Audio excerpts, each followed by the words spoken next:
ನಮಸ್ತೆ ಸರ್. ನಮಸ್ತೆ. ನಮಸ್ತೆ. ನಿಮ್ ಹೆಸರು? ವೀರೇಶ್ ಅಂಗಡಿ ಅಂತೇಳಿ. ಎಷ್ಟು ವರ್ಷದಿಂದ ಗೈಡ್ ಮಾಡ್ತಾ ಇದ್ದೀರಿ? ನಾ ಸುಮಾರು ಒಂದು 25 ವರ್ಷದಿಂದ ಗೈಡ್ ಮಾಡ್ತಾ ಇದ್ದೇನೆ. ಇಲ್ಲಿ ಹುಟ್ಟೂರು ಐಹೊಳೆ, ಇಲ್ಲೇ ಹುಟ್ಟಿ ಇಲ್ಲೇ ಬೆಳೆದಿರೋದು. ಈ ಊರಿನ ಬಗ್ಗೆ ಸಂಕ್ಷಿಪ್ತವಾಗಿ ನಾನು ನಿಮಗೆ ಪರಿಚಯ ಮಾಡಿಕೊಡುತ್ತೇನೆ. ಈ ಊರಿನ ಹೆಸರು ಐಹೊಳೆ. ಬಾದಾಮಿ ಚಾಲುಕ್ಯರು ಸುಮಾರು 3 ಶತಮಾನ 300 ವರ್ಷಗಳ ಕಾಲ ರಾಜ್ಯಭಾರ ಮಾಡಿದ್ದಾರೆ. ಆದರೆ ಈ ಚಾಲುಕ್ಯರ ಶಿಲ್ಪಕಲೆ ಪ್ರಾರಂಭವಾಗಿರುವುದು ಐಹೊಳೆಯಲ್ಲಿ, ಬೆಳವಣಿಗೆ ಹೊಂದಿರುವುದು ಬಾದಾಮಿ ಒಳಗ, ಶಿಲ್ಪಕಲೆ ಪರಿಪೂರ್ಣತೆಯ ಹಂತ ತಲುಪಿರುವುದು ಪಟ್ಟದಕಲ್ಲಲ್ಲಿ. ಅಂದ್ರೆ ಐಹೊಳೆ 6ನೇ ಶತಮಾನ, ಬಾದಾಮಿ 7ನೇ ಶತಮಾನ, ಪಟ್ಟದಕಲ್ಲು 8ನೇ ಶತಮಾನ. 3 ಶತಮಾನ 300 ವರ್ಷ ಇವರು ರಾಜ್ಯಭಾರ ಮಾಡಿದ್ರು ಚಾಲುಕ್ಯರು, ಬಾದಾಮಿ ಚಾಲುಕ್ಯರು.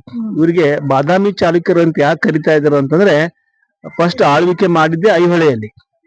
ಜಯಶಿವ ರಣರಾಗ ಅಂತೇಳಿ ಚಾಲುಕ್ಯರ ಮೂಲ ಪುರುಷರು ಇವರು ಐಹೊಳೆಯನ್ನ ತಮ್ಮ ರಾಜಧಾನಿ ಮಾಡಿಕೊಂಡು ಆಳ್ವಿಕೆಯನ್ನ ಪ್ರಾರಂಭ ಮಾಡಿದರು. ನಂತರ ಬಂದಂತ 1ನೇ ಪುಲಿಕೇಶಿ, ಪಲ್ಲವರ ಕಿರಿಕಿರಿ ಜಾಸ್ತಿ ಆಯ್ತು. ಕರ್ನಾಟಕದಲ್ಲಿ ಬಾದಾಮಿ ಚಾಲುಕ್ಯರು, ತಮಿಳುನಾಡಿನಲ್ಲಿ ಕಂಚಿಯ ಪಲ್ಲವರು ಅಂತೇಳಿ ಇವರಿಬ್ರು ಕಡುವೈರಿಗಳು.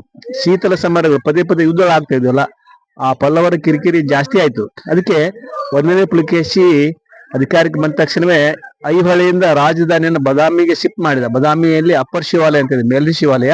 ಅಪ್ಪಾರ್ ಶಿವಾಲಯ ಪಕ್ಕದಲ್ಲಿ ಅವರ ಅರಮನೆ ಇತ್ತು. ಸುಮಾರು 300 ವರ್ಷ ರಾಜ್ಯಭಾರ ಮಾಡಿದ್ರು. ಸ್ವತಂತ್ರವಾಗಿ ರಾಜ್ಯಭಾರ ಮಾಡಿರುವುದು ಬಾದಾಮಿಯಲ್ಲಿ. ಅದಕ್ಕೆ ಇತಿಹಾಸದಲ್ಲಿ ಇವರಿಗೆ ಬಾದಾಮಿ ಚಾಲುಕ್ಯರ ಇತಿಹಾಸದಲ್ಲಿ ಇವರು ಜನಪ್ರಿಯರಾಗಿದ್ದಾರೆ. ಅದು ಫಸ್ಟ್ ಐಹೊಳೆಯಲ್ಲಿ 125 ದೇವಾಲಯ ಕಟ್ಟಿದ್ದಾರೆ. ಯಾಕೆ ಕಟ್ಟಿದ್ದಾರೆ ಅಂತಂದ್ರೆ, ಇದೊಂದು ಶಿಲ್ಪಕಲಾ ವಿಶ್ವವಿದ್ಯಾನಿಲಯ, ಆರ್ಕಿಟೆಕ್ಚರ್ ಯೂನಿವರ್ಸಿಟಿ ಇತ್ತು. 1400 ವರ್ಷಗಳ ಹಿಂದೆ ಐಹೊಳೆಯಲ್ಲಿ ಈ ಶಿಲ್ಪಕಲೆಗಳ ಬಗ್ಗೆ ಹೇಳ್ಕೊಳ್ತಿರುವಂತಹ ಒಂದು ವಿಶ್ವವಿದ್ಯಾನಿಲಯ. ಆಗಿನ ಕಾಲದಲ್ಲಿ ನಮ್ಮ ಭಾರತ ದೇಶದಲ್ಲಿ 4 ವಿಶ್ವವಿದ್ಯಾಲಯಗಳಿದ್ದು. 2 ವಿಶ್ವವಿದ್ಯಾಲಯಗಳು ಉತ್ತರ ಭಾರತದಲ್ಲಿದ್ದು, 2 ವಿಶ್ವವಿದ್ಯಾಲಯಗಳು ದಕ್ಷಿಣ ಭಾರತದಲ್ಲಿದ್ದು. ಉತ್ತರ ಭಾರತದಲ್ಲಿ ನಳಂದ ವಿಶ್ವವಿದ್ಯಾನಿಲಯ ಅಂತೇಳಿ, ಅದು ಬುದ್ಧಿಸ್ಟ್ ಆರ್ಕಿಟೆಕ್ಟ್, ಅದು ಇವಾಗ ಬಿಹಾರದಲ್ಲಿದೆ. ಇನ್ನೊಂದು ತಕ್ಷಶಿಲಾ ವಿಶ್ವವಿದ್ಯಾನಿಲಯ ಅಂತೇಳಿ, ಅದು ಪಾಕಿಸ್ತಾನದಲ್ಲಿದೆ. ಅದೇ ಮಾದರಿಯಲ್ಲಿ ಐಹೊಳೆಯಲ್ಲಿ ಆರ್ಯಪುರಂ ಅಂತೇಳಿ, ತಮಿಳುನಾಡಿನಲ್ಲಿ ಕಾಂಚೀಪುರಂ ಅಂತೇಳಿ. ಅಂದ್ರೆ ಇಷ್ಟೊಂದು ಟೆಂಪಲ್ ಕಟ್ಲಿಕ್ಕೆ ಕಾರಣ ಏನು ಅಂತಂದ್ರೆ, ಚಾಲುಕ್ಯರ ಕಾಲಾವಧಿಯಲ್ಲಿ ಶಿಲ್ಪಕಲಾ ವಿಶ್ವವಿದ್ಯಾನಿಲಯ 500 ಮಂದಿ ಪಂಡಿತರಿದ್ರು. ಹಾಗೆ ಬೇರೆ ಬೇರೆ ಊರುಗಳಿಂದ ಸ್ಟೂಡೆಂಟ್ಸ್ ಬರ್ತಾ ಇದ್ರು ಐಹೊಳೆಗೆ, ಆರ್ಕಿಟೆಕ್ಚರ್ ಬಗ್ಗೆ ಕಲೀಲಿಕ್ಕೆ ಬರ್ತಾ ಇದ್ರು. ಇಲ್ಲಿ ಆರ್ಕಿಟೆಕ್ಚರ್ ಬಗ್ಗೆ ಕಲಿತ ನಂತರ ಮರಳಿ ತಮ್ಮ ಊರು ಹೋಗ್ಬೇಕಾದ್ರೆ ಅವ್ರಿಗೆ ಒಂದು ಪರೀಕ್ಷೆ, 1400 ವರ್ಷಗಳ ಪರೀಕ್ಷೆ ಅಂತಾರೆ. ಅವಾಗ ಬರೀದಿದ್ದಿಲ್ಲ. ಚಾಲುಕ್ಯರ ಕಾಲದಲ್ಲಿ ಪರೀಕ್ಷೆ ಅಂತಾರೆ. 20 ಜನರು 50 ಜನ ಸ್ಟೂಡೆಂಟ್ಸ್ ಒಂದು ಗ್ರೂಪ್ ಮಾಡ್ತಾ ಇದ್ರು. ಗ್ರೂಪ್ ಮಾಡಿ ಅವ್ರಿಗೆ ಒಂದು ಸ್ಥಳವನ್ನು ಆಯ್ಕೆ ಮಾಡಿ ಕೊಡ್ತಾ ಇದ್ರು. ಆ ಕೊಟ್ಟಂತ ಸ್ಥಳದಲ್ಲಿ ವಾಸ್ತು ಪ್ರಕಾರ, ವಾಸ್ತುಶಿಲ್ಪ, ಮೂರ್ತಿ ಶಿಲ್ಪ ಎರಡನ್ನು ಅನುಗುಣವಾಗಿ ದೇವಾಲಯವನ್ನ ಯಾವ ತರ ಕಟ್ಟಬೇಕು ಅಂತೇಳಿ ಇಲ್ಲಿ ವಿದ್ಯಾರ್ಥಿಗಳು ಕಟ್ಟಿ ಹೋಗಿದ್ದಾರೆ. ನಮ್ಮ ಭಾರತ ದೇಶದಲ್ಲಿರುವಂತ ಎಲ್ಲಾ ದೇವಾಲಯಗಳ ಶೈಲಿಗಳನ್ನ ನೀವು ಐಹೊಳೆಯಲ್ಲಿ ನೋಡ್ಬೋದು. ಇಲ್ಲಿ ಉತ್ತರ ಭಾರತದ ರೇಖಾನಾಗರ ಶೈಲಿ, ದಕ್ಷಿಣ ಭಾರತದ ದ್ರಾವಿಡ ವಿಮಾನ ಶೈಲಿ ಮತ್ತು ನಾರ್ತ್ ಅಂಡ್ ಸೌತ್ ಮಿಕ್ಸ್ ಇದೆ. ಚಾಲುಕ್ಯ ಶೈಲಿ, ಕದಂಬ ನಾಗರ ಶೈಲಿ, mandap type temple, cottage temple, ಅಂದ್ರೆ ಎಲ್ಲಾ ತರ ದೇವಸ್ಥಾನಗಳನ್ನ ನೀವು ಐಹೊಳೆಯಲ್ಲಿ ನೋಡ್ಬೋದು. Aihole one of the school of architecture. ಯಾವ ತರ ಕಟ್ಟಬೇಕು ಎಲ್ಲಾ ತರ ಕಟ್ಟಿ ನೋಡಿದಾರೆಲ್ಲ. ಐಹೊಳೆಯಲ್ಲಿ ಜೈನ ಇದೆ, ಬೌದ್ಧ, ಶೈವ, ವೈಷ್ಣವ ಎಲ್ಲಾ ಧರ್ಮೀಯ ದೇವಸ್ಥಾನವನ್ನ ನೀವು ಐಹೊಳೆಯಲ್ಲಿ ನೋಡ್ಬೋದು. ಸುಮಾರು ಒಂದು 3-4 ಕಿಲೋಮೀಟರ್ ಏರಿಯಾದಲ್ಲಿ ಕಟ್ಟಿದ್ದಾರೆ. ಇದು ಮೇನ್ ಕಾಂಪ್ಲೆಕ್ಸ್, ದುರ್ಗ್ ಕಾಂಪ್ಲೆಕ್ಸ್ ಅಂತ. ಇಲ್ಲಿ 9 ದೇವಸ್ಥಾನ ಇದೆ ಈ ಕಾಂಪ್ಲೆಕ್ಸ್ ಅಲ್ಲಿ, ದುರ್ಗ್ ಕಾಂಪ್ಲೆಕ್ಸ್ ಅಂತಾನೆ. ಅಪೋಸಿಟ್ ಅಂಬಿಗರ ಗುಡಿ ಅಂತ ಬರ್ತದೆ, ಅಂಬಿಗರ ಗ್ರೂಪ್ ಆಫ್ ಟೆಂಪಲ್ಸ್. ಆ ಕಡೆ ಚಿಕ್ಕಿಗುಡಿ ದೇವಾಲಯ ಸಮೂಹ ಅಂತ ಬರ್ತದೆ. ಮುಂದೆ ಹೋದ್ರೆ ಹುಚ್ಚಿಮಲ್ಲಿ ದೇವಾಲಯ ಅಂತ ಬರ್ತದೆ. ರಾವಳಪಡಿ ಕೇವ್ ಟೆಂಪಲ್ ಇದೆ. ಜ್ಯೋತಿರ್ಲಿಂಗ ಕಾಂಪ್ಲೆಕ್ಸ್ ಅಂತಿದೆ. Mallikarjuna group of temples. ಬೆಟ್ಟದ ಮೇಲೆ ಹೋಗ್ಬಿಟ್ರೆ ಮೇಗುತಿ ಚೀನಾಲಯ, ಜೈನ್ ಟೆಂಪಲ್ ಇದೆ ಬೆಟ್ಟದ ಮೇಲೆ. ಅಲ್ಲಿ ರವಿಕೀರ್ತಿ ಶಿಲಾಶಾಸನ ಇದೆ. ಅಂದ್ರೆ ಇಮ್ಮಡಿ ಪುಲಿಕೇಶಿ ಇಡೀ ದಕ್ಷಿಣ ಭಾರತವನ್ನು ಗೆದ್ಕೊಂಡ್ಬಿಟ್ಟ. ದಕ್ಷಿಣ ಭಾರತದಲ್ಲಿರುವಂತ ಎಲ್ಲಾ ರಾಜರನ್ನ ಸೋಲಿಸಿಬಿಟ್ಟ. ಚೋಳ, ಚೇರ, ಪಾಂಡ್ಯ ಎಲ್ಲ ರಾಷ್ಟ್ರಕೂಟರು ಎಲ್ಲರನ್ನು ಸೋಲಿಸಿಬಿಟ್ಟ. ದಕ್ಷಿಣ ಪತೇಶ್ವರ ಅಂತ ಬಿರುದನ್ನು ಪಡ್ಕೊಂಡ. ಇದೇ ರೀತಿಯಲ್ಲಿ ಉತ್ತರ ಭಾರತದಲ್ಲಿ ಇನ್ನೊಬ್ಬ ರಾಜ ಇದ್ದ, ಕನೋಜದ ಹರ್ಷವರ್ಧನ. ಅವನು ಕೂಡ ಇಮ್ಮಡಿ ಪುಲಿಕೇಶಿ ಅಷ್ಟೇ ಪ್ರಸಿದ್ಧನಾದಂತಂದ್ರೆ, ಅವನು ಉತ್ತರ ಭಾರತ ಗೆದ್ಕೊಂಡ್ಬಿಡ್ತಾನೆ, ಇವನು ದಕ್ಷಿಣ ಭಾರತ ಗೆದ್ಕೊಂಡ್ಬಿಡ್ತಾನೆ. ಇಬ್ಬರಿಗೂ ನರ್ಮದಾ ನದಿ ತೀರದಲ್ಲಿ ಯುದ್ಧ ಆಗ್ತದೆ. ಆ ಯುದ್ಧದಲ್ಲಿ ಇಮ್ಮಡಿ ಪುಲಿಕೇಶಿ ಹರ್ಷವನ್ನೇ ಸೂರುಗೈದ ಅಂತೇಳಿ ಅಲ್ಲಿ ರವಿಕೀರ್ತಿ ಶಿಲಾಶಾಸನ ಇದೆ. ಆ ದೇವಾಲಯದ ಪೂರ್ವ ಗೋಡೆ ಮೇಲೆ ರವಿಕೀರ್ತಿ ಶಿಲಾಶಾಸನ, ಐಹೊಳೆಯ ಪ್ರಶಸ್ತಿ ಶಾಸನ ಇದೆ. ಆ ಶಾಸನ ಏನ್ ಹೇಳ್ತದೆ ಅಂದ್ರೆ ಇಮ್ಮಡಿ ಪುಲಿಕೇಶಿಯ ಸಾಧನೆಗಳನ್ನ ಆ ಶಾಸನ ವರ್ಣನೆ ಮಾಡ್ತದೆ. ಅದು ಸ್ಪಷ್ಟವಾದಂತ ದಿನಾಂಕವನ್ನ ಹೊಂದಿರುವ ದೇವಾಲಯ. ಕ್ರಿಸ್ತಕ 634ರಲ್ಲಿ ಇಮ್ಮಡಿ ಪುಲಿಕೇಶಿಯ ಆಸ್ಥಾನ ಕವಿ, ಜೈನ ಕವಿ ಮತ್ತು ದಂಡನಾಯಕನಾಗಿದ್ದ. ಅವನು ಇಮ್ಮಡಿ ಪುಲಿಕೇಶಿ ಹರ್ಷವರ್ಧನ ಸೋಲಿಸಿದ ನೆನಪಿಗಾಗಿ ಗುಡ್ಡದ ಮೇಲೆ ಟೆಂಪಲ್ ಕಟ್ಟಿದ್ದಾನೆ. ಅದು ಅದ್ಭುತವಾದಂತ ಒಂದು ಜೀನಾಲಯ, ಜೈನ ಬಸದಿ. ಪೂರ್ವದ ಗೋಡೆ ಮೇಲೆ ಶಾಸನ ಇದೆ. ಭಾಷೆ ಸಂಸ್ಕೃತ, ಲಿಪಿ ಹಳಗನ್ನಡ. ಅಲ್ಲಿ ಸಂಸ್ಕೃತ ಭಾಷೆಯಲ್ಲಿರುವಂತ ಶಿಲಾಶಾಸನವನ್ನ ಆ ದೇವಾಲಯದ ಪೂರ್ವದ ಗೋಡೆಯಲ್ಲಿ ನೋಡ್ಬೋದು. ಹಾಗೆ ಊರಿನ ಮಧ್ಯದಲ್ಲಿ ತ್ರಂಬಕೇಶ್ವರ ಗುಫಾ ಟೆಂಪಲ್ಸ್ ಅಂತ ಬರ್ತದೆ. ಆಮೇಲೆ ಚರಂತಿಮಾರ್ ಜೈನ್ ಟೆಂಪಲ್ ಅಂತ ಬರ್ತದೆ. ಆಮೇಲೆ ಕುಂತಿ ಗುಫಾ ಟೆಂಪಲ್ಸ್ ಅಂತ ಬರ್ತದೆ. ಹುಚ್ಚಪ್ಪಯ್ಯ ಮಠ ಅಂತ ಬರ್ತದಲ್ಲ, ರಾಚಿಯರ್ ಏನಿಯರ್ ಕಾಂಪ್ಲೆಕ್ಸ್ ಅಂತ ಬರ್ತದೆ. ಮತ್ತು ಒಂದು ಅದ್ಭುತವಂತ ಒಂದು ಜೈನ ಗುಹೆ ಇದೆ. ಐಹೊಳೆಯಲ್ಲಿ 2 ಗುಹೆಗಳು, ಒಂದು ರಾವಳಪಡಿ ಶೈವ ಗುಹಾಲಯ, ಒಂದು ಜೈನ ಗುಹಾಲಯ, 2 ಗುಹೆಗಳು. ಮತ್ತೆ ನದಿ ದಂಡೆ ಮೇಲೆ ಹೋಗ್ಬಿಟ್ರೆ 2 ಕಾಂಪ್ಲೆಕ್ಸ್ ಬರ್ತದೆ, ರಾಮಲಿಂಗೇಶ್ವರ ಮತ್ತು ಗಳಗನಾಥ ಗುಫಾ ಟೆಂಪಲ್ಸ್ ಅಂತೇಳಿ. ಒಟ್ಟು ಐಹೊಳೆಯಲ್ಲಿ 125 ದೇವಾಲಯವನ್ನ ನಾವು ಐಹೊಳೆಯಲ್ಲಿ ನೋಡ್ಬೋದು. ಎಲ್ಲಾ ರೀತಿಯ ಒಂದು ದೇವಾಲಯಗಳನ್ನ ನೋಡ್ಬೋದು. ಇದು ಕಲ್ಲು ಯಾವುದು ಅಂದ್ರೆ ರೆಡ್ ಸ್ಯಾಂಡ್ ಸ್ಟೋನ್, ಮರಳು ಮಿಶ್ರಿತ ಶಿಲೆ. 2 ಏನಾಗ್ತದೆ ಇದು ಕಲ್ಲು ಅಂದ್ರೆ ಮಳೆಗಾಳಿಗೆ ನ್ಯಾಚುರಲ್ ಆಗಿ ಸವಿತದೆ ಅಲ್ಲ, ಹಿಟ್ಟುಗಲ್ಲು ಅಲ್ಲ, ಇದು ಹಾರ್ಡ್ ಅಲ್ಲ. ಮತ್ತೆ ನೀವು ಹಂಪಿಗೆ ಹೋಗ್ಬಿಟ್ರೆ ವೈಟ್ ಗ್ರಾನೈಟ್ ಇದೆ, ತುಂಬಾ ಹಾರ್ಡ್ ಸ್ಟೋನ್ ಬರ್ತದೆ ಗ್ರಾನೈಟ್. ಮತ್ತೆ ನೀವು ಬಿಜಾಪುರ ಹೋಗ್ಬಿಟ್ರೆ ಬ್ಲಾಕ್ ಬಸಾಲ್ಟ್ ಅಂತ ಸ್ಟೋನ್ ಬರ್ತದಲ್ಲ. ಬಿಲ್ಹಬಿಡ ಸೋಮನಾಥ್ಪುರ ಹೋಗ್ಬಿಟ್ರೆ ಅಲ್ಲೆಲ್ಲ ಸೋಪ್ ಸ್ಟೋನ್, ಬಳಪದ ಕಲ್ಲು. ಅಂದ್ರೆ ಕರ್ನಾಟಕದಲ್ಲಿ ಆರ್ಕಿಟೆಕ್ಚರ್ ಯಾವ ರೀತಿಯಲ್ಲಿ ಡೆವಲಪ್ಮೆಂಟ್ ಆಗ್ತಾ ಹೋಯ್ತು ಅಂದ್ರೆ ಐಹೊಳೆಯನ್ನ ಪ್ರೈಮರಿ ಸ್ಕೂಲ್ ಹೋಲಿಸಿದ್ದಾರೆ. Aihole art and architecture starting learning stage. Aihole ಇದು primary. Badami architecture more improved, Badami like high school. Pattadakal college. Beluhalli and Somanathpura like university. Architecture development in Karnataka. ಕರ್ನಾಟಕದಲ್ಲಿ ಆರ್ಕಿಟೆಕ್ಚರ್ ಸ್ಟಾರ್ಟ್ ಆಗಿದೆ ಐಹೊಳೆಯಲ್ಲಿ. ಅದಕ್ಕೆ ಐಹೊಳೆಯನ್ನು ಏನ್ ಕರಿತಾರೆ? Cradle of Indian temple architecture. ದಕ್ಷಿಣ ಭಾರತದ ವಾಸ್ತುಶಿಲ್ಪದ ತೊಟ್ಟಿಲು ಐಹೊಳೆ. ವಾಸ್ತುಶಿಲ್ಪದ ತವರ್ಮನೆ, ದೇವಾಲಯಗಳ ನಗರ ಐಹೊಳೆ ಅಂತ ಡಾಕ್ಟರ್ ಶಿವರಾಮ್ ಕಾರಂತರು ಕೂಡ ಐಹೊಳೆಯನ್ನು ವಾಸ್ತುಶಿಲ್ಪದ ತೂಗು ತೊಟ್ಟಿಲು ಅಂತೇಳಿ ಐಹೊಳೆಯನ್ನ ವರ್ಣನೆ ಮಾಡಿದ್ದಾರೆ. ಶಾಸನಗಳಲ್ಲಿ ಆರ್ಯಪುರ ಅಂತ ಕರಿತಿದ್ದಾರೆ. ಆರ್ಯರು ಅಂತಾರೆ ಆರ್ಯನ್ ಪೀಪಲ್ಸ್, ಸ್ಕಾಲರ್ಸ್ ಆರ್ ಪಂಡಿತರು ಅಂತ ಅರ್ಥ. ಪುರ ಅಂದ್ರೆ ಸಿಟಿ. ಚಾಲುಕ್ಯರ ಕಾಲದಲ್ಲಿ ಎಲ್ಲಿ ನೋಡಿದ್ರು ಅಲ್ಲಿ ಪಂಡಿತರು ಕಾಣ್ತಾ ಇದ್ರು. ಪಂಡಿತರ ವಾಸವಾಗಿರುವಂತಹ ಊರ ಇದು ಪಂಡಿತಪುರ, ಆರ್ಯಪುರ, ಶಿಲ್ಪ ಗ್ರಾಮ, ಅನೇಕ ಹೆಸರುಗಳಿಂದ ಈ ಊರಿಗೆ ಕರೆದರು. ಈ ಆರ್ಯಪುರ ನಾಮಾಂಕಿತ ಹೋಗಿ ಪ್ರೆಸೆಂಟ್ ಈ ಊರಿಗೆ ನಾವೇನು ಕರಿತಾ ಇದ್ವಿ? ಐಹೊಳೆ. ಐಹೊಳೆ ಹೆಂಗ್ ಬಂತು ಅನ್ಲಿಕ್ಕೆ ಒಂದು ಪೌರಾಣಿಕ ಕಥೆ ಇದೆ. ನಾವು ಹಿಂದೂ ಸಂಸ್ಕೃತಿಯ ಪ್ರಕಾರ ಪ್ರಮುಖವಾಗಿ 3 ದೇವರನ್ನು ಪೂಜೆ ಮಾಡ್ತಿದ್ವಿ: ಬ್ರಹ್ಮ, ವಿಷ್ಣು, ಮಹೇಶ್ವರ. ಬ್ರಹ್ಮ ಅಂದ್ರೆ ಸೃಷ್ಟಿಕರ್ತ, ನಮ್ಮನ್ನ ಸೃಷ್ಟಿ ಮಾಡೋನೆ ಬ್ರಹ್ಮದೇವ. ಸೃಷ್ಟಿ ಮಾಡಿದ್ಮೇಲೆ ನಮ್ಮನ್ನ ರಕ್ಷಣೆ, ಪಾಲನೆ, ಪೋಷಣೆ ಮಾಡೋದು ಯಾರಾದ್ರೆ ವಿಷ್ಣು. ಹುಟ್ಟಿದ ಮನುಷ್ಯ ಸಾಯ್ಲೇಬೇಕು, ನಮ್ಮನ್ನ ಡಿಸ್ಟ್ರಾಯ್ ಮಾಡೋದು ಯಾರಾದ್ರೆ ಶಿವ. ನಾವ್ ಇಂಗ್ಲಿಷ್ ನಲ್ಲಿ ಇವಾಗ GOD ಗಾಡ್. ಗಾಡ್ ಮೀನಿಂಗ್ ಏನ್ ಹೇಳ್ತಾ ಇದೆ ಅಂತಂದ್ರೆ G for generator, O for operator, D for destructor or destroyer. Brahma generator, Vishnu operator, Shiva is destroyer. Brahma ಸೃಷ್ಟಿಕರ್ತ, ವಿಷ್ಣು ಪಾಲನಕರ್ತ, ಶಿವ ಸಂಹಾರಕರ್ತ. ಇದರಲ್ಲಿ ಈ 3ರಲ್ಲಿ ವಿಷ್ಣು ಅವತಾರ ಪುರುಷ. ವಿಷ್ಣು 10 ಅವತಾರ ತಾಯಿದ್ದಾನೆ, ದಶಾವತಾರ ತಾಯಿದ್ದಾನೆ. ದಶಾವತಾರದಲ್ಲಿ ನೀವ್ನ 6ನೇ ಅವತಾರ ಅಂತಂದ್ರೆ ಪರಶುರಾಮನ ಅವತಾರ. ಪರಶುರಾಮ. ಸೌದತ್ತಿ ಯಲ್ಲಮ್ಮ ಟೆಂಪಲ್ ಇದೆಯಲ್ಲ, ರೇಣುಕಾ ಯಲ್ಲಮ್ಮ ಮತ್ತು ಜಮದಗ್ನಿ ಋಷಿಗಳ ಮಗನೇ ಪರಶುರಾಮ. ಈ ಪರಶುರಾಮನ ತಂದೆಯಾದಂತ ಜಮದಗ್ನಿ ಋಷಿಗಳನ್ನ ಕ್ಷತ್ರಿಯ ರಾಜ ಬರ್ತಾನೆ, ಯಾರು? ಕಾರ್ತಿವೀರ್ಯಾರ್ಜುನ ಅಂತೇಳಿ. ಏನ್ ಮಾಡ್ತಾನೆ? ತನ್ನ ಆಸ್ಥಾನದಲ್ಲಿರುವಂತ ಸೈನಿಕರು ಕರ್ಕೊಂಡು ಕಾಡಿಗೆ ಬೇಟೆಯಾಡಲು ಹೋಗ್ತಾನೆ. ಕಾಡಿಗೆ ಹೋದಾಗ ಆಶ್ರಮ ಇರುತ್ತೆ, ಜಮದಗ್ನಿ ಋಷಿಗಳ ದೊಡ್ಡ ಆಶ್ರಮ ಇರುತ್ತೆ. ಆಶ್ರಮ ನೋಡಿ ತನ್ನ ಸೈನಿಕರು ಹೇಳ್ತಾ ಇದ್ದಾನೆ, ಅಲ್ಲಿ ಮುಂದೆ ಆಶ್ರಮ ಇದೆ, ನಾವು ಎಲ್ಲರೂ ಒಳಗಡೆ ಹೋಗೋಣ ಅಂತ. ಏನ್ ಮಾಡ್ಬಿಡ್ತಾರೆ? ಕಾರ್ತಿವೀರ್ಯಾರ್ಜುನ ಮತ್ತು ಅವನ ಸೈನಿಕರು ಆಶ್ರಮದ ಒಳಗಡೆ ಹೋಗ್ಬಿಡ್ತಾರೆ. ಒಳಗಡೆ ಹೋದಾಗ ಆ ಜಮದಗ್ನಿ ಋಷಿಗಳು ಏನ್ ಮಾಡ್ಬಿಡ್ತಾರೆ? ಬಂದಂತೆ ಎಲ್ಲಾ ಅತಿಥಿಗಳಿಗೆ ಕ್ಷಣಾರ್ಧದಲ್ಲಿ ಊಟದ ವ್ಯವಸ್ಥೆ ಮಾಡಿಬಿಡ್ತಾರೆ. ಅವಾಗ ಈ ಕ್ಷತ್ರಿಯರಾಜನಿಗೆ ಆಶ್ಚರ್ಯ ಆಗ್ತದೆ. ಫಸ್ಟ್ ಎಲ್ಲರೊಂದಿಗೆ ಊಟ ಮಾಡಿ ಆಮೇಲೆ ಆ ಋಷಿಗಳನ್ನ ಕೇಳ್ತಾ ಇದ್ದಾನೆ, ನಾವು ಒಬ್ರಲ್ಲ ಇಬ್ರಲ್ಲ ಸಾವಿರಾರು ಸಂಖ್ಯೆಯಲ್ಲಿ ಬಂದಿದ್ವಿ, ಇಷ್ಟು ಬೇಗ ಈ ತರ ಅಡಿಗೆ ಮಾಡ್ಲಿಕ್ಕೆ ನಿಮ್ ಕೈಯಿಂದ ಹೇಗೆ ಸಾಧ್ಯ ಆಯ್ತು ಅಂತೇಳಿ ಈ ಕ್ಷತ್ರಿಯ ರಾಜ ಆ ಋಷಿಗಳನ್ನ ಕೇಳ್ತಾನೆ. ಆಗ ಆ ಋಷಿ ಹತ್ರ ಒಂದು ಕಾಮಧೇನು ಇರುತ್ತೆ. ಕಾಮಧೇನು ಅಂದ್ರೆ ಬೇಕಾದನ್ನ ಕ್ಷಣಾರ್ಧದಲ್ಲಿ ಕೊಡುವಂತ ಶಕ್ತಿ ಇರುವಂತ ಒಂದು ಹಸು ಇರುತ್ತೆ. ಆ ಕಾಮಧೇನು ತಂದು ಇವನಿಗೆ ತೋರಿಸ್ತಾರೆ, ನೋಡು ಈ ಕಾಮಧೇನು ಸಹಾಯದಿಂದ ನನಗೆ ಇಷ್ಟೆಲ್ಲ ಮಾಡ್ಲಿಕ್ಕೆ ಸಾಧ್ಯ ಆಯ್ತು. ಹಾಗಾದ್ರೆ ಈ ಕಾಮಧೇನುವನ್ನು ನನಗೆ ಕೊಡು, ನನ್ನ ಆಸ್ಥಾನಕ್ಕೆ ತೆಗೆದುಕೊಂಡು ಹೋಗ್ತೀನಿ. ನನ್ನ ಆಸ್ಥಾನಕ್ಕೆ ಯಾರೇ ಬಂದು ಏನೇ ಕೇಳಿದ್ರು ನಾನು ಕೊಡ್ಬೋದಲ್ಲ, ಅದಕ್ಕೆ ಈ ಕಾಮಧೇನುವನ್ನು ನನಗೆ ಕೊಡು ಅಂತೇಳಿ ಕಾರ್ತಿವೀರ್ಯಾರ್ಜುನ ಕ್ಷತ್ರಿಯ ರಾಜ ಜಮದ ಋಷಿಗಳು ಕೇಳ್ತಾನೆ. ಆದ್ರೆ ಆ ಋಷಿಗಳು ಅದನ್ನು ಕೊಡುದಿಲ್ಲ. ಕೊಳ್ಳದಾಗ ಈ ಕ್ಷತ್ರಿಯರಾಜನಿಗೆ, ಕಾರ್ತಿವೀರ್ಯಾರ್ಜನಿಗೆ ಸಿಟ್ಟು ಬಂದು ಕೊನೆಯದಾಗ ಏನ್ ಮಾಡ್ತಾನೆ? ಆ ಜಮದಗ್ನಿ ಋಷಿಯನ್ನೇ ಸಂಹಾರ ಮಾಡಿ ಆ ಕಾಮಧೇನು ತೆಗೆದುಕೊಂಡು ತನ್ನ ಆಸ್ಥಾನಕ್ಕೆ ಹೋಗ್ಬಿಡ್ತಾನೆ. ಈ ವಾರ್ತೆ ಪರಶುರಾಮನ ಗೊತ್ತಾಗ್ತದೆ. ಪರಶುರಾಮ ಒಂದು ಪ್ರತಿಜ್ಞೆ ಮಾಡ್ತಾನೆ, ಈ ಭೂಮಿ ಮೇಲೆ ಎಷ್ಟು ಜನ ಕ್ಷತ್ರಿಯರಿದ್ದಾರೆ, ಈ ಕ್ಷತ್ರಿಯ ಜನಾಂಗವನ್ನೇ ನಾನು ನಾಶ ಮಾಡ್ಬಿಡ್ತೀನಿ ಅಂತ ಪರಶುರಾಮ ಇಡೀ ಭೂಮಂಡಲವನ್ನ 21 ಸಲ ಭೂ ಪ್ರದಕ್ಷಿಣೆ ಹಾಕಿ ಎಲ್ಲೆಲ್ಲಿ ಕ್ಷತ್ರಿಯರು ಸಿಗ್ತಾರೆ ಆ ಕ್ಷತ್ರಿಯರನ್ನ ನಾಶ ಮಾಡ್ತಾನೆ ಪರಶುರಾಮ.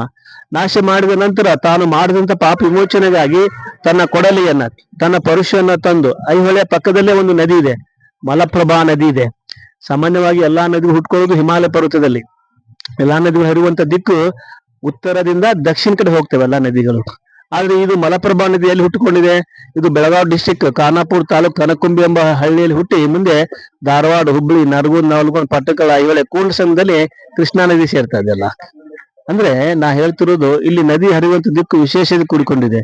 ಎಲ್ಲಾ ನದಿ ಉತ್ತರದಿಂದ ದಕ್ಷಿಣಕ್ಕೆ ಹೋದ್ರೆ ಇದು ದಕ್ಷಿಣದಿಂದ ಉತ್ತರಕ್ಕೆ ಬಂದು ಐಹೊಳೆ ಟರ್ನ್ ಆಗಿದೆ. ಐಹೊಳೆಯಲ್ಲಿ ಪೂರ್ವದಿಂದ ಪಶ್ಚಿಮ ವಾಹಿನಿಯಾಗಿರುತ್ತೆ. ಪಶ್ಚಿಮ ವಾಹಿನಿಯಾಗಿ ಹರಿಯುವಂತ ನದಿಗಳು ಬಹಳ ವಿರಳ. ಆ ಕಾರಣಕ್ಕಾಗಿ ಪರಶುರಾಮ ತನ್ನ ಕೊಡಲಿಯಂತಂದು ಈ ನದಿಯಲ್ಲಿ ತೊಳೆದಾಗ ನದಿಯ ನೀರೆಲ್ಲ ಕೆಂಪಾಗಿ ಹರಿಲಿಕ್ಕೆ ಪ್ರಾರಂಭಿಸ್ತಂತೆ. ಆ ಸಂದರ್ಭದಲ್ಲಿ ಈ ಊರಿನೊಬ್ಬ ಹೆಣ್ಣು ಮಗಳು ನದಿಗೆ ನೀರು ತರಲು ಹೋದಾಗ ಆ ಕೆಂಪಾಗಿ ಹರಿಯುತ್ತಿರುವಂತ ನದಿಯ ನೀರನ್ನು ನೋಡಿ ಗಾಬರಿಯಿಂದ ಆಶ್ಚರ್ಯಚಕಿತರಾಗಿ ಹಳ್ಳಿ ಹೆಣ್ಣು ಮಗಳು ಏನ್ ಮಾಡ್ತಾರೆ, ಅಯ್ಯೋ ನನ್ನ ಹೊಳೆ, ಅಯ್ಯಯ್ಯ ನನ್ನ ಹೊಳೆ ಎಂದು ಆ ಹೆಣ್ಣು ಮಗಳು ಉದ್ಗಾರ ತೆಗೆದಾಗ ಈ ಅಯ್ಯೋ ನನ್ನ ಹೊಳೆ ಹೋಗಿನೇ ಐಹೊಳೆಯ ಆಯಿತು. ಸಾಮಾನ್ಯವಾಗಿ ಹೆಣ್ಣು ಮಕ್ಕಳು ಆಶ್ಚರ್ಯಕರ ದೃಶ್ಯ, ಆಶ್ಚರ್ಯಕರ ಸನ್ನಿವೇಶಗಳನ್ನ ನೋಡ್ಬಿಟ್ರೆ ಹೆಣ್ಮಕ್ಳು ಐ ಅಂತಿದ್ದಾರೆ. ಐ ಮೀನ್ಸ್ ಸರ್ಪ್ರೈಸ್, ಹೊಳೆ ಮೀನ್ಸ್ ರಿವರ್. ಅಯ್ಯೋ ಹೊಳೆ, ಅಯ್ಯಯ್ಯ ಹೊಳೆ, finally Aihole. One interesting legend story, ಒಂದು ಪೌರಾಣಿಕವಾದಂತಹ ಒಂದು ಕತೆ. ಐಹೊಳೆಯಲ್ಲಿ 125 ದೇವಾಲಯವನ್ನು ವಿಭಿನ್ನ ಶೈಲಿಯಲ್ಲಿ ಕಟ್ಟಿ ಚಾಲಕರು ಪ್ರಯೋಗ ಮಾಡಿದರೆ ಐಹೊಳೆ ಇದು ಪ್ರಯೋಗ ಶಾಲೆ. ಇದು ದಕ್ಷಿಣ ಭಾರತದಲ್ಲಿ ಅತಿ ಫೇಮಸ್ ಟೆಂಪಲ್ ಇದೆ. ಯಾವ್ದಂದ್ರೆ ದುರ್ಗದ ಗುಡಿ. ದುರ್ಗ ಅಂದ್ರೆ ದೇವರಲ್ಲ, ದುರ್ಗ ಅಂದ್ರೆ ಕೋಟೆ. ಚಾಲುಕ್ಯರು ಈ ದೇವಾಲಯವನ್ನ ಕೋಟೆಯ ಪಕ್ಕದಲ್ಲಿ ಕಟ್ಟಿದ್ದಾರೆ. ಅದಕ್ಕೆ ದೇವಾಲಯಕ್ಕೆ ದುರ್ಗದ ದೇವಾಲಯ. ಕೋಟೆಯ ಪಕ್ಕದಲ್ಲಿ ಕಟ್ಟಿರುವಂತ ದೇವಾಲಯ ದುರ್ಗ ದೇವಾಲಯ. ಇದು ಗ್ರಾಮೀಣ ಜನರ ಬಾಯಲ್ಲಿ ಸಿಕ್ಕು ಸ್ವಲ್ಪ ಪ್ರೊನೌನ್ಸಿಯೇಷನ್ ಮಿಸ್ಟೇಕ್ ಆಗಿದೆ. ದುರ್ಗಾ ದೇವಿ ದೇವಾಲಯ ಅಂತ ಹೇಳ್ತಾರೆ. ಒಳಗಡೆ ಯಾವ್ದು ದೇವಿ ಇಲ್ಲ, ಒಳಗಡೆ ಯಾವ್ದು ಸ್ಟ್ಯಾಚ್ಯೂ ಇಲ್ಲ. ದುರ್ಗ ಅಂದ್ರೆ ದೇವರಲ್ಲ, ದುರ್ಗ ಅಂದ್ರೆ ಕೋಟೆ ಅಂತ ಅರ್ಥ. ಈ ದೇವಾಲಯದ ವಿಶೇಷತೆ ಅಂತಂದ್ರೆ ನೋಡಿ, ಈ ದೇವಾಲಯಕ್ಕೆ ಮೊದಲು ಮುಖಮಂಟಪ ಮಾಡಿದ್ದಾನೆ. ಮುಖಮಂಟಪ, 2ನೇ ಭಾಗ ಸಭಾ ಮಂಟಪ, 3ನೇ ಭಾಗ ಗರ್ಭಗೃಹ ಇದೆ. ಹಾಗೆ ಗರ್ಭ ಸುತ್ತಲೂ ಒಂದು ಪ್ರದಕ್ಷಿಣ ಪಥ ಇದೆ. ಈ ದೇವಾಲಯಕ್ಕೆ 2 ಪ್ರದಕ್ಷಿಣ ಪಥ ಇದೆ. ಒಳಗಡೆ ಒಂದು ಪ್ರದಕ್ಷಿಣ ಪಥ, ಹೊರಗಡೆ ಒಂದು ಪ್ರದಕ್ಷಿಣ ಪಥ. 2 ಪ್ರದಕ್ಷಿಣ ಪಥ ಹೊಂದಿರುವಂತ ದೇವಾಲಯ ಇದು. ದುರ್ಗ ಅಂದ್ರೆ ದೇವರಲ್ಲ, ದುರ್ಗ ಅಂದ್ರೆ ಫೋರ್ಟ್, ಕೋಟೆ. ಕೋಟೆಯ ಪಕ್ಕದಲ್ಲಿ ಅದಕ್ಕೆ ದುರ್ಗದ ಗುಡಿ ಅಂತೇಳಿ. ಇಲ್ಲಿ ಎಂಟ್ರೆನ್ಸ್ ನೋಡಿ ಗರುಡ ಇದೆ. ವಿಷ್ಣು ವಾಹನ Garuda eagle, vehicle card Vishnu.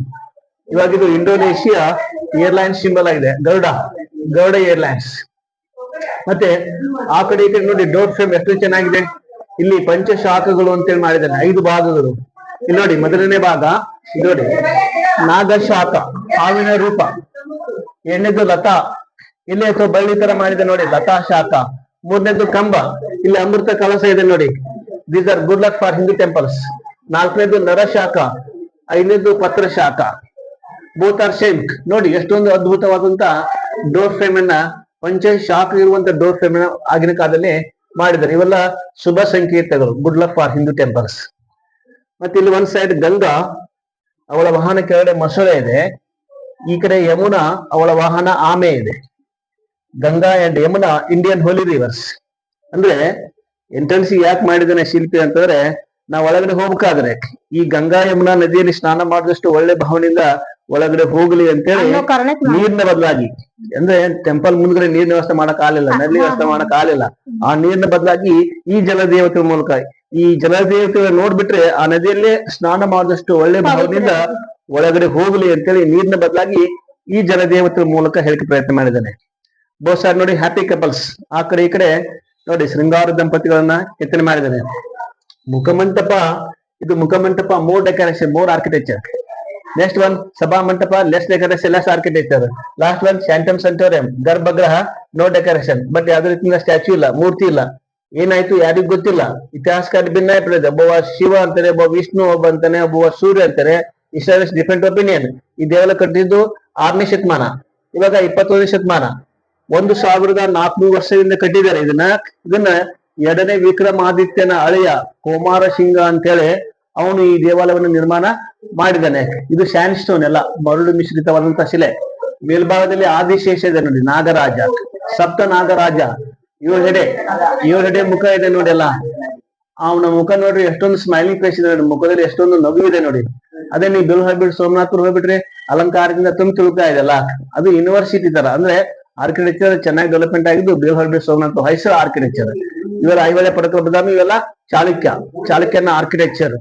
ಮತ್ತೆ ಈ ಚಾಲುಕ್ಯರು ಬರೀ ಐಹೊಳೆ ಪಟ್ಟದಕಲ್ಲ ಬದಾಮಿಯಲ್ಲಿ ಕಟ್ಟಲಿಲ್ಲ, ಇವರು ತಮ್ಮ ಸ್ಮಾರಕಗಳನ್ನ ಇಡೀ ಸೌತ್ ಇಂಡಿಯಾದಲ್ಲಿ ಕಟ್ಟಿದ್ದಾರೆ. ಮುಂಬೈ ಎಲಿಫೆಂಟ್ ಕೇವ್ಸ್ ಇದೆಲ್ಲ ಅದನ್ನು ಕೂಡ ಚಾಲುಕ್ಯರು. ಮತ್ತೆ ಅಜಂತದಲ್ಲಿ 32 ಗುಹೆಗಳಿವೆ, ಅದರಲ್ಲಿ 5 ಗುಹೆಗಳನ್ನ ಚಾಲುಕ್ಯರು ಮಾಡಿದ್ದಾರೆ ಎಲ್ಲ. ಮತ್ತೆ ಆಂಧ್ರ ಪ್ರದೇಶದ ಕರ್ನೂಲ್ ಹತ್ರ ಅಲಂಪುರ ಅಂತ ಬರ್ತದೆ. ಅಲಂಪುರದಲ್ಲಿ ಅಲ್ಲಿ ತುಂಗಾಭದ್ರ ಮತ್ತು ಕೃಷ್ಣ 2 ನದಿಗಳ ಸಂಗಮ, ಆ ನದಿಯ ದಂಡೆ ಮೇಲೆ ನವಬ್ರಹ್ಮ ದೇವಸ್ಥಾನಗಳಂತ ಅಲ್ಲಿ ಕಟ್ಟಿದಾರಲ್ಲ. ಅಂದ್ರೆ ಇಡೀ ಸೌತ್ ಇಂಡಿಯಾದಲ್ಲೇ ಇವರು ಚಾಲುಕ್ಯರು ತಮ್ಮ ಸ್ಮಾರಕ ಕಟ್ಟಿದ್ದಾರೆ. ಆದ್ರೆ ಹೆಚ್ಚು ದೇವಸ್ಥಾನ ಕಟ್ಟಿದ್ದು ಐಹೊಳೆಯಲ್ಲಿ 125 ದೇವಸ್ಥಾನಗಳು ಮತ್ತು 2 ಗುಹೆಗಳು. ಅಂದ್ರೆ ಟೆಂಪಲ್ ಅನ್ನ ಯಾವ ತರ ಕಟ್ಟಬೇಕು, ಬಂಡೆಯನ್ನ ಯಾವ ತರ ಕೊರಿಬೇಕು. ಟೆಂಪಲ್ ಕಟ್ಟಬೇಕಾದ್ರೆ ಲಾಕಿಂಗ್ ಸಿಸ್ಟಮ್ ದಲ್ಲಿ, ಸ್ಟೋನ್ ಬಾಯ್ಸ್ ಇಂಟರ್ಲಾಕ್ ಸಿಸ್ಟಮ್ ದಲ್ಲಿ ಜೋಡಿಸುವಂತ ಬ್ಯಾಲೆನ್ಸ್ ಮಾಡಿ ಟೆಂಪಲ್ ಅನ್ನು ನಿರ್ಮಾಣ ಮಾಡಿದ್ದಾರೆ. ಬಂಡೆ ಕೊರಿಬೇಕಾದ್ರೆ ಮೇಲಿಂದ ಕಟ್ ಮಾಡ್ಕೊಂತ ಕೆಳಗೆ ಬಂದಿಲ್ಲ, ಸಿಂಗಲ್ ರಾಕ್ ಮೊನೋಲಿಥಿಕ್ ಅಂದ್ರೆ ಏಕಶಿಲೆಯಲ್ಲಿ ಮಾಡಿರುವಂತ 2 ಗುಹೆಗಳು ಮತ್ತು 125 ದೇವಸ್ಥಾನ ಮಾಡಿದ್ದಾರೆ. ಮತ್ತೆ ಲೋಕಲ್ ಜನರು ಕೂಡ ಇಲ್ಲಿ ವಾಸ ಮಾಡ್ತಾ ಇದ್ರು, ತಮ್ಮ ಸ್ವಂತ ಮನೆ ಮಾಡ್ಕೊಂಡು ಟೆಂಪಲ್ ಅಲ್ಲಿ ವಾಸ ಮಾಡ್ತಾರೆ. ಇಲ್ಲೆಲ್ಲ ಆಟ ಆಡಿದ್ದಾರೆ ಇಲ್ಲಿ ಕೂತ್ಕೊಂಡು, ಲೋಕಲ್ ಗೇಮ್ಸ್, ಅಳುಗುಳ ಮನೆ, ಪಲಂಗಡಿ ಮನೆ, ಚೌಕಾಬಾರ, ಸಿಟಿಂಗ್ ಕಕ್ಷಾಸನಗಳು ಅಂತೇಳಿ ಇವನ್ನೆಲ್ಲ ಮಾಡಿದ್ದಾರೆ ಎಲ್ಲ. ಮತ್ತೆ ಇಲ್ಲೊಂದು ಡ್ರಂಕನ್ ಕಪಲ್ಸ್, ಪಾನಮತ್ತ ದಂಪತಿಗಳು 1400 ವರ್ಷಗಳಿಂದ ಸುರಾಪಾನ ಮಾಡ್ತಾ ಇದ್ರು, ಸೋಮರಸ ಅಂತೇಳಿ. ಆಗಿನ ಕಾಲದಲ್ಲಿ ಒಂದು ಸಮಾರಂಭದಲ್ಲಿ ಕಪಲ್ಸ್ ಸುರಾಪಾನ ಮಾಡಿದ್ದಾರೆ. ಇಲ್ಲಿ ಗಂಡನಿಗಿಂತ ಹೆಂಡತಿನೇ ಜಾಸ್ತಿ ಸುರಾಪಾನ ಮಾಡಿದ್ದಾರೆ. ಅತಿಯಾಗಿ ಸುರಾಪಾನ ಮಾಡಿಬಿಟ್ಟಿದ್ದಾರೆ ಅವಳಿಗೆ. ಅತಿಯಾಗಿ ಸುರಾಪಾನ ಸೇವನೆ ಮಾಡೋದ್ರಿಂದ ಅವಳು ಸುರಾಪಾನ ಯಾವ ರೀತಿ ಮಾಡಿದಾಳೆ ಅಂತೇಳಿ ಯಾವ ರೀತಿ ಐಡೆಂಟಿಫೈ ಮಾಡ್ಬೋದು ಅಂತಂದ್ರೆ, ಕದಿಯಕ್ಕೆ ಅವಳ ಮುಖ ನೋಡ್ರಿ ಫುಲ್ ಡಲ್ ಆಗಿದೆ, ಅವ್ರು ನಿಲ್ಲುವಂತ ಶಕ್ತಿ ಇಲ್ಲ, ಕ್ರಾಸ್ ಕಾಲಲ್ಲಿ ನಿಂತ್ಕೊಂಡಿದ್ದಾರೆ, ಪ್ರಜ್ಞಾನ ಸ್ಥಿತಿಗೆ ಹೋಗಿದ್ದಾರೆಲ್ಲ. ಬಹುಶಃ ಹೆಲ್ಪರ್ಸ್ ಇದ್ದಾರೆ, ಬಾಟಲ್ ಏನ್ ಗ್ಲಾಸ್ ಇದೆ ನೋಡಿ, ಜಾಸ್ತಿ ಕುಡಿದಾಗ ಅವ್ರು ವಾಮಿಟ್ ಮಾಡ್ಕೊಂಡಿದ್ದಾರೆ. ವಾಮಿಟ್ ಮಾಡ್ಕೊಂಡಿದ್ದು ಒಂದ್ ಕೆಳಗಡೆ ನಾಯಿ ತಿಂತಾ ಇದೆ ನೋಡಿ. ಅಂದ್ರೆ ಇದನ್ನ ಯಾಕೆ ಕೆತ್ತನೆ ಮಾಡಿದ ಅಂತಾರೆ, ಸುರಾಪಾನ ಆರೋಗ್ಯಕ್ಕೆ ಹಾನಿಕರ, ಸುರಾಪಾನವನ್ನ ಮಾಡಬಾರ್ದು ಅಂತೇಳಿ 1400 ವರ್ಷಗಳ ಹಿಂದೆನೆ ಶಿಲ್ಪಿ ಇಲ್ಲಿ ಕೆತ್ತನೆ ಮಾಡಿದ್ದಾನೆ. ಮತ್ತೆ ಇವೆಲ್ಲ musicians, lion face and jeweller, ಕೀರ್ತಿಮುಖ, ಇವೆಲ್ಲ ಫ್ಲೈಯಿಂಗ್ ಏಂಜಲ್ಸ್, ಆಕಾಶ ದೇವತೆಗಳು ಅಂತೇಳಿ. ಮತ್ತೆ ಮೇಲ್ಭಾಗದಲ್ಲಿ ಮತ್ಸ್ಯ ಯಂತ್ರ, ಅರ್ಜುನ ತನ್ನ ಬಾಣವನ್ನ ಈ ಮೀನಿನ ಕಣ್ಣಿ ಪ್ರಯೋಗ ಮಾಡಿ ಯಶಸ್ವಿಯಾಗಿ ದ್ರೌಪದಿಯನ್ನು ಗೆಲ್ತಾ ಇದ್ದಾನೆ. ಮತ್ಸ್ಯ ಯಂತ್ರ, ಮತ್ಸ್ಯ ಬೇದೆ ಯಂತ್ರ ಅಂತೇಳಿ. ಡೋರ್ ಫ್ರೇಮ್, ಗರುಡ, ಮೇಲ್ಗಡೆ ದ್ರಾವಿಡಿಯನ್ ಸ್ಟೈಲ್ ಆರ್ಕಿಟೆಕ್ಚರ್. ಇದು ಮುಖಮಂಟಪ, ಬೆಳಕು ಗಾಳಿ ಚೆನ್ನಾಗಿದೆ, ಕೆತ್ತನೆ ಕೆಲಸ ಬಹಳ ಮಾಡಿದ್ದಾನೆ. ಸಭಾಮಂಟಪದಲ್ಲಿ ಕತ್ಲಾಗ್ತದೆ, ಅದಕ್ಕೆ ಲೆಸ್ ಡೆಕೋರೇಷನ್, ಲೆಸ್ ಆರ್ಕಿಟೆಕ್ಚರ್. ಗರ್ಭಗೃಹ ಗೌಪ್ಯವಾಗಿರ್ಬೇಕು, ಆದ್ರೆ ಗರ್ಭಗೃಹದಲ್ಲಿ ಯಾವುದೇ ರೀತಿ ಮೂರ್ತಿ ಇಲ್ಲ. ಸ್ವೀಟ್ ಇದೆ, ಇಲ್ಲಿ ಯಾವುದೇ ರೀತಿ ಮೂರ್ತಿ ಇಲ್ಲ. ಇಲ್ಲಿ ದೇವಾಲಯದಲ್ಲಿ ಕೂಡ ಪ್ರಕಾರ ಬರ್ತದೆ. 2 ತರ ದೇವಾಲಯ ನೋಡಬಹುದು. ಒಂದು ಸಾಂಧಾರ ಮಾದರಿ ದೇವಾಲಯ, ಇನ್ನೊಂದು ನಿರಾಧಾರ. ಸಾಂಧಾರ ಅಂದರೆ ಗರ್ಭಗೃಹ ಸುತ್ತಲೂ ಪ್ರದಕ್ಷಿಣ ಪಥ ಇರುವಂತ ದೇವಾಲಯಕ್ಕೆ ಸಾಂಧಾರ ದೇವಾಲಯ. ಗರ್ಭಗೃಹ ಸುತ್ತಲೂ ಪ್ರದಕ್ಷಿಣ ಪಥ ಬರಲಾರದ ದೇವಾಲಯಕ್ಕೆ ನಿರಾಧಾರ ದೇವಾಲಯಗಳು ಅಂತೆ. ಸಾಂಧಾರ ಮತ್ತು ನಿರಾಧಾರ ಟೆಂಪಲ್ಸ್ ಅನ್ನ ನೀವು ಐಹೊಳೆ ಪಟ್ಟಣದಲ್ಲಿ ಬದಾಮಿ ನೋಡ್ಬೋದಲ್ಲ. ಐಹೊಳೆಯಲ್ಲಿ ಟೆಂಪಲ್ ಅನ್ನ ಯಾವ ತರ ಕಟ್ಟಿದ್ದಾರೆ ನೀವು ನೋಡ್ಬೋದು. ಐಹೊಳೆಯಲ್ಲಿ ಪಟ್ಟಣದಲ್ಲಿ ಶಿಖರಗಳನ್ನು ನೋಡ್ಬೋದು ನೀವು, ಶಿಖರಗಳು ಗರ್ಭಗೃಹ ಮೇಲೆ ಇರ್ತಲ್ಲ ಶಿಖರಗಳು. North India style, south India style mix ಆಗಿದೆ, ಚಾಲುಕ್ಯ ಶೈಲಿ ಶಿಖರಗಳನ್ನು ನೋಡುವುದು. ಬದಾಮಿಯಲ್ಲಿ ಅದ್ಭುತವಂತ ಬಂಡೆ, ಆ ಬಂಡೆಯನ್ನು ಕಟ್ ಮಾಡಿ ಗುಹೆ ಮಾಡಿದ್ದಾರೆ. 4 ಗುಹೆಗಳನ್ನ ನೀವು ಬದಾಮಿಯಲ್ಲಿ ನೋಡ್ಬೋದು. ಆಮೇಲೆ ಬನಶಂಕರಿ ಅಂತ ಬರ್ತದೆ.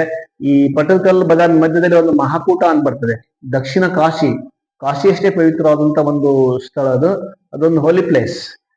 ಇದು ಪೀಠ ಇದೆ, ಇದ್ರ ಮೇಲೆ ಸ್ಟ್ಯಾಚ್ಯೂ ಇಲ್ಲ, ಯಾವುದೇ ರೀತಿಯಿಂದ ವಿಗ್ರಹ ಇಲ್ಲ. ಗರ್ಭಗೃಹ ಪೆಡೆಸ್ಟಲ್ ಬರ್ತದಲ್ಲ. ಈ ಟೆಂಪಲ್ ಬ್ಯಾಕ್ ಸೈಡ್ ನೋಡ್ಬಿಟ್ರೆ ಬೌದ್ಧ ವಿಹಾರ, ಬೌದ್ಧ ಸ್ತೂಪ್ ತರ ಕಾಣ್ತದಲ್ಲ. ಅಂದ್ರೆ ಮಳೆ ನೀರು ಬಿದ್ದು ಈ ತರ ಆಗಿದೆ, ಮಳೆ ನೀರು ಸೋರ್ತದಲ್ಲ. ಆದ್ರೆ ಇದು ಬೌದ್ಧ ಸ್ತೂಪ. ಅಂದ್ರೆ ಈ ಟೆಂಪಲ್ ಕಟ್ಟದವನು ಬೌದ್ಧ ಧರ್ಮದವನು. ಮೇಲೆ ಶಿಖರ ಬಂದ್ರೆ ಹಿಂದೂ ಆಗ್ತದೆ, ಶಿಖರ ಇಲ್ಲ ಅಂದ್ರೆ ಇದು ಬೌದ್ಧ ಚೈತ್ಯಾಲಯ, ಇನ್ಫ್ಲೂಯೆನ್ಸ್ ಬೈ ಬುದ್ಧಿಸ್ಟ್ ಆರ್ಕಿಟೆಕ್ಟ್. ಅವನ ಹೆಸರು ಚೈತ್ಯ ಅಂತೇಳಿ, ಅವನು ಈ ಟೆಂಪಲ್ ನ ನಿರ್ಮಾಣ ಮಾಡಿದ್ದಾನೆ.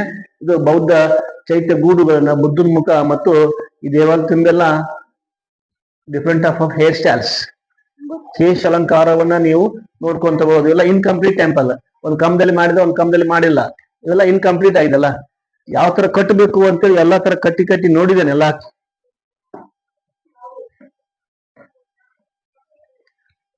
ಇಲ್ಲಿ ಒಂದ್ ಕಲ್ಲಿಟ್ಟು ಮತ್ತೊಂದ್ ಕಲ್ಲು ಇಡ್ಬೇಕಾದ್ರೆ ಕಬ್ಬಿಣದ ಕ್ಲಿಪ್ ಹಾಕಿದಾನೆಲ್ಲ, ಐರನ್ ರಾಡ್ಸ್, ಐರನ್ ಮೆಟಲ್ಸ್ ಹಾಕಿದಾನೆಲ್ಲ.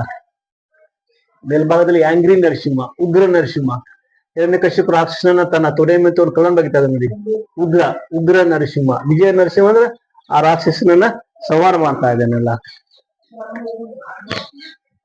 ಇವೆಲ್ಲ ಹ್ಯಾಪಿ ಕಪಲ್ಸ್ ಎಲ್ಲ, ಶೃಂಗಾರ ದಂಪತಿಗಳು ಅಂತೇಳಿ. ಇದು ಕೂಡ ಒಂದು ಡ್ರಂಕನ್ ಕಪಲ್ಸ್, ಪಾನ ಮತ್ತು ದಂಪತಿಗಳು. ಇಲ್ಲಿ ಕೂಡ ಸುರಾಪಾನ ಮಾಡ್ತಾ ಇದ್ದಾರೆ ನೋಡಿ ಎಲ್ಲ, ಆಲ್ರೆಡಿ ಡ್ರಂಕ್, ಬಹಳ ಸುರಾಪಾನ ಮಾಡಿದ್ದಾಳೆ. ಅವಳ ಫೇಸ್ ನೋಡಿ, ಅವಳ ಕಣ್ಣು ನೋಡಿ, ಅವಳು ಬೀಳ್ತಾ ಇದ್ದಾಳೆ. ಆ ಸಂದರ್ಭದಲ್ಲಿ ಆಕೆ ಗಂಡ ಅವಳನ್ನ ಹಿಡ್ಕೊಂಡಿದ್ದಾನೆ. ಇವೆಲ್ಲ ಸುರಾಪಾನ ಮಾಡುವಂತ ಕಪಲ್ಸ್.